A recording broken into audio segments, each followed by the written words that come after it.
And welcome back to American Agenda. House Democrats passing two sweeping gun bills today. It is the first major push for new gun control laws in more than 2 decades. The bills will require one of them a 10-day review for gun purchases and then background checks on all gun purchases. A Republican congressman from North Carolina, Madison Cawthorn, joined us earlier saying this. But when you start to dig down into these bills, which is why I'm so disgusted by the way the Democrats have been pushing these bills through Congress without giving people enough time to really read them for the American people to understand them, you start to realize that, one, neither of these bills would stop either of the horrific shootings that happened that they're saying they want to stop, specifically the one that happened in Charleston. Two, if the FBI was ever to become weaponized or the DOJ was ever to become weaponized by a political party or an administrative branch.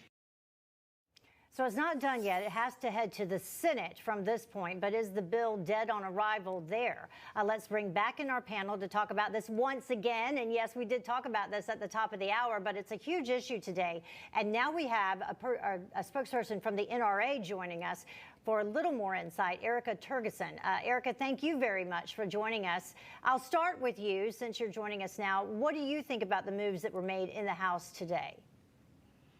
I think it's very important that everybody know that none of these bills would do anything to help protect the American people, nor would they make any of us any safer. The most important thing is that this is step number one for Biden towards his mission to disarm Americans and to make Americans who are law-abiding less safe. And on that note, actually, let's bring this up. And Joe, I'll have you respond to this. This sound previously from President Biden. He said this on CNN in 2019 about a gun ban, if we can pull that up. The sound from President Biden. To gun owners out there who say, well, a Biden administration means they're going to come for my guns. Bingo. You're right if you have an assault weapon. The fact of the matter is they should be illegal, period. All right. So, Joe, do you think this is just the first step in accomplishing that goal? Yeah, I think so. You know, this is the same guy that said get a shotgun and shoot it out the window for some reason. I don't know why he said that. But I don't think Biden's running anything. I think that Barack Obama's running the joint. I think that Kamala Harris has more input than Biden does. He'll be the person out there with the face out front where he can mess up, you know, a few times every paragraph. But the bottom line for leftists always has been, we should have all the good guys with guns around us. We should confiscate all your guns. The people don't need guns because that gives them more freedom, more autonomy, and we have less power and control. Since we did this topic a half hour ago, Heather, Bob, everybody else, my AR-15 hadn't shot anybody. My carry, gun hasn't shot anybody. Probably never will. At the end of the day, this is about power and control and knowing who has the guns, why they have them, how much of them they have, how much ammunition, or taking our ability to have guns away completely, which is what authoritarian governments always do as one of their first moves. Yeah. But Stacey, on the other hand, people hear that these two particular bills had to do with background checks, and that's all they hear. And they think, well, who wouldn't be against background checks?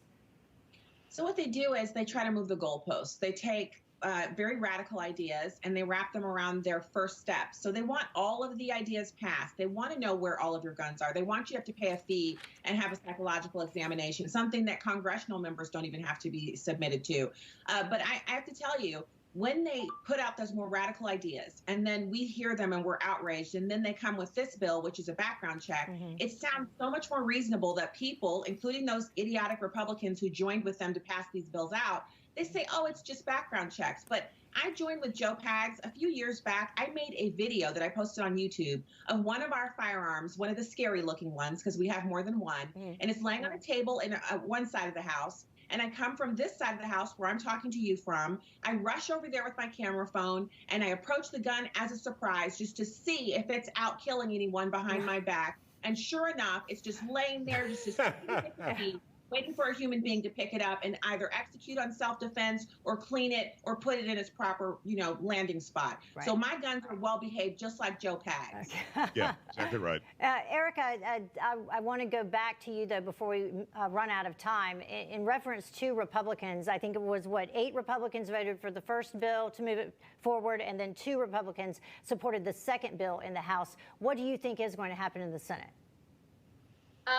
Actually, I would tell you this, that there were fewer votes this time around than there were in 2019 for the bill. So for both bills, so that's very positive. And it's really about maintaining the filibuster in the Senate. If we don't have that, then we're in big trouble. But make no mistake that what Nancy Pelosi is trying to do right now is pass as many bills as possible so that she can convince the Senate that they need to get rid of the filibuster to get something done. And by the way, I just want to add on the universal background checks bill, the quote, universal background checks. Of course, we already have background checks in America, as you all are aware. But you need to know the only way to enforce that bill is to have registration of every single firearm in America. That's what we're talking about here. Yeah, Alex, that's the type of stuff that people don't know about.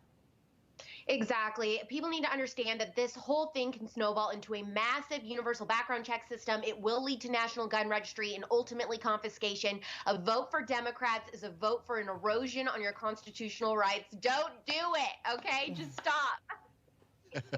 That was simple. That was straightforward. Yeah, simple and straightforward. All right. So, Bob, about 30 seconds left. I think Democrats are afraid of guns.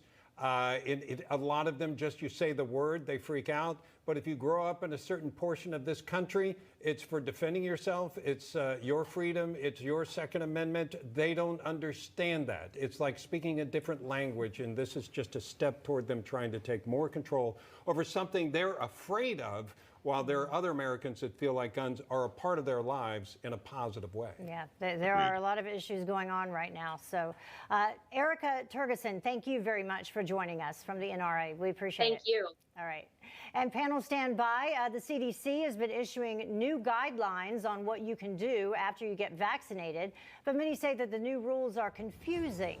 So what should the CDC be saying? More of American Agenda after this.